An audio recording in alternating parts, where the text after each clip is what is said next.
Bapak dan Ibu sekalian, seperti yang tadi saya sampaikan, tidak banyak indikator yang digunakan.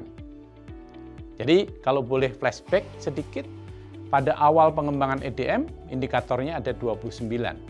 Kemudian setelah dievaluasi pada tahun 2021, indikatornya kita kurangi menjadi 26. Jadi untuk aspek kedisiplinan bagi warga madrasah ini, indikatornya ada 7, pengembangan diri bagi guru dan tenaga kependidikan ada 4, kemudian aspek budaya guru melakukan penyiapan, pelaksanaan, dan penilaian atas proses pembelajaran ada 7.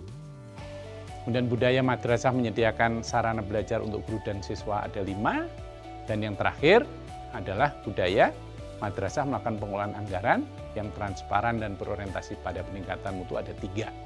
Sehingga totalnya ada 26 indikator.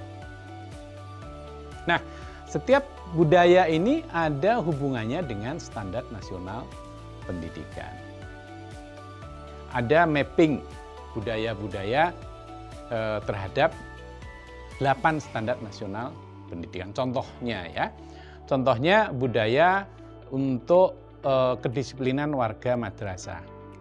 Itu kalau kita uraikan, itu ada hubungannya dengan standar kompetensi lulusan, standar isi, standar proses, standar penilaian, standar sarana prasarana, guru dan tenaga kependidikan, dan standar pengelolaan. Itu sebagai contoh.